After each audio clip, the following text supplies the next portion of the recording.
হ্যাঁ 90% মুসলমান, এটাও ডেমোক্রেটিক পার্ট। হ্যালো বন্ধুরা, এই মুহূর্তের সবথেকে বড় খবর, সংবিধান থেকে বাদ পড়তে চলেছে ধর্মনিরপেক্ষতা শব্দটি। সংবিধানের নতুন করে সংশোধন। বাংলাদেশের অন্তর্বর্তীকালীন সরকারের প্রধান উপদেষ্টা তিনি বাংলাদেশের সংবিধান সংশোধন করে এনে এই ধর্মনিরপেক্ষতা শব্দটি বাদ দিতে চলেছেন। হ্যাঁ বন্ধুরা, এই মুহূর্তের সবথেকে বড় খবর। এই ধরনের আপডেট পেতে চ্যানেলটিকে সাবস্ক্রাইব করে রাখতে ভুলবেন না, চ্যানেলটির সঙ্গে থাকবেন এবং অবশ্যই একটু লাইক করে যাবেন। সংবিধান থেকে ধর্মনিরপেক্ষতা শব্দটিকে সরিয়ে দিচ্ছে বাংলাদেশ। শেখ হাসিনা পদচ্যুত হওয়ার পর বাংলাদেশের সংখ্যালঘুদের ভবিষ্যৎ নিয়ে প্রশ্ন উঠেছে। এবার নতুন করে সংবিধান সংশোধন করে সংবিধান থেকে ধর্মনিরপেক্ষতা শব্দটিকে বাদ দিতে সিলমোহর পড়তে চলেছে। সংবিধান বিষয়ক মামলায় বাংলাদেশের অ্যাটর্নি জেনারেলের সওয়াল দাবি করল, দেশের সংবিধানে ধর্মনিরপেক্ষ শব্দটি রাখার কোনো প্রয়োজনীয়তা নেই। সেখানে যুক্তি হিসেবে দেখানো হয়েছে দেশের 90% নাগরিক মুসলিম, তাই সংবিধানে ধর্মনিরপেক্ষ শব্দটির কোনো প্রয়োজন নেই। 1972 সালে মুজিবুর রহমান জামানায় যে সংবিধান তৈরি হয়েছিল সেখানে জাতীয়তাবাদ, সমাজতন্ত্র, গণতন্ত্র এবং ধর্মনিরপেক্ষতা শব্দগুলি ছিল। এরপর জেনারেল জিয়াউর রহমান এবং জেনারেল হুসেন মোহাম্মদ এরশাদের আমলে কোপ পড়েছিল এই ধর্মনিরপেক্ষতা শব্দটির উপর। এরপর আবার 2011 সালে পঞ্চদশ সংশোধনীতে এই চারটি বিষয়কে মৌলিক রাষ্ট্রীয় নীতি হিসেবে গুরুত্বের সঙ্গে ফেরানো হয়েছিল। দ্বিতীয় স্বাধীনতা পাওয়ার পর বাংলাদেশ জিয়াউর এরশাদের পথে হেঁটে ধর্মনিরপেক্ষতা শব্দটির বিদায় ঘটাতে চলেছেন। বৃহস্পতিবার মোহাম্মদ ইউনূসের নেতৃত্বাধীন অন্তর্বর্তী সরকারের অ্যাটর্নি জেনারেল মোহাম্মদ আসাদুজ্জামান সংবিধান সংক্রান্ত মামলায় বাংলাদেশ হাইকোর্টে দেশের 90% নাগরিক ইসলাম ধর্মাবলম্বী হওয়ায় প্রসঙ্গটি তারা তুলেছেন। এদিন বিচারপতি ফারাহ মাহমুদ এবং বিচারপতি দেবাশিস রায়চৌধুরীর বেঞ্চ পঞ্চদশ সংবিধান সংশোধনী বাতিলের পক্ষে সওয়াল করেন ইউনূস সরকারের অ্যাটর্নি জেনারেল। 2011 সালের জুন মাসে 30 জুন তৎকালীন শেখ হাসিনা সরকার সংবিধানের পঞ্চদশ সংশোধনী পাশ করিয়েছিলেন। সেখানে একাধিক গুরুত্বপূর্ণ পরিবর্তন আনা হয়েছিল। তারই অন্যতম ছিল ফের সংবিধানে ধর্মনিরপেক্ষ তত্ত্বের অন্তর্ভুক্তিকরণ।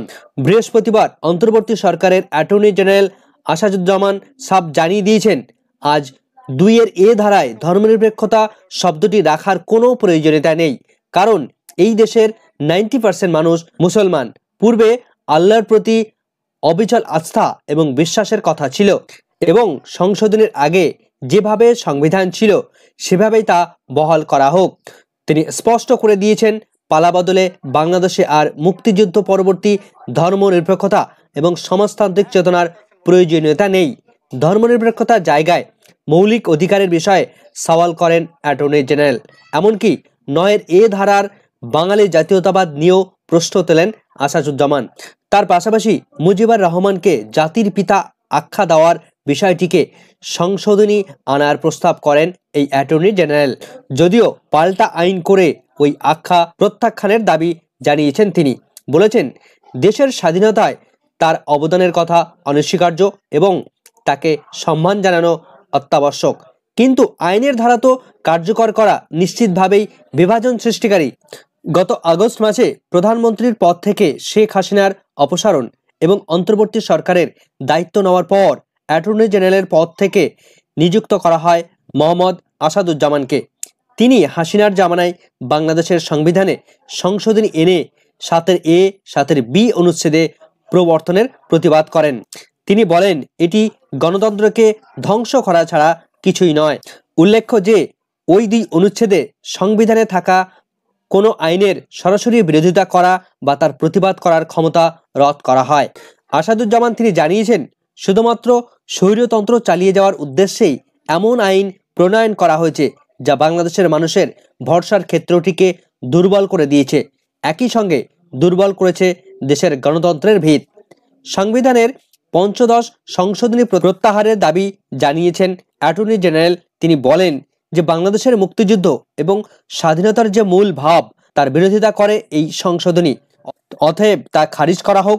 তবে অন্যান্য দাবি দেওয়ার থেকেও নিশ্চিতভাবে নজর কেড়েছে এই ধর্মনিরপেক্ষতা শব্দটি প্রত্যাহারের দাবি, কারণ হাসিনা যেহেতু ধর্মনিরপেক্ষতার বিষয়টি সংবিধানে পুনর্সংযোজন করেন, তাই তার অপসারণে ধর্মনিরপেক্ষতার সংকট দেখেছিল সেই দেশের সংখ্যালঘু হিন্দুরা। এত দ্রুত সেই দিকে আইনি প্রত্যাবর্তনের ইঙ্গিতে তাই সিঁদুরে মেঘ দেখছে তারা। যদিও বাংলাদেশের সংবিধানে ধর্মনিরপেক্ষতা শব্দটি নামে মাত্র রাখা রয়েছে, তার কার্যকারিতা কোনোভাবেই সেখানে নেই। কেননা যেভাবে সংখ্যালঘু মানুষের প্রতি অত্যাচার করা হচ্ছে, তাতে করে ধর্মনিরপেক্ষতা শব্দটি থাকা না থাকার সমান হয়ে দাঁড়িয়েছে। তাহলে নতুন করে সংবিধান থেকে এই ধর্মনিরপেক্ষতা শব্দটিকে বাদ করে সংখ্যালঘু হিন্দুদের ভবিষ্যৎ সম্পূর্ণভাবে অন্ধকারের দিকে ঠেলে দিল। এমনিতেই অত্যাচার চলছে, তারপরে এই ধর্মনিরপেক্ষতা শব্দটিকে বাদ দিলে অত্যাচারের আর সীমা থাকবে না। বাংলাদেশের সংখ্যালঘু হিন্দুদের ভবিষ্যৎ ঠিক কোন দিকে? আপনাদের মূল্যবান বক্তব্য কমেন্ট সেকশনে জানাতে ভুলবেন না। ভিডিওটি সম্পূর্ণ দেখার জন্য সকলকে ধন্যবাদ।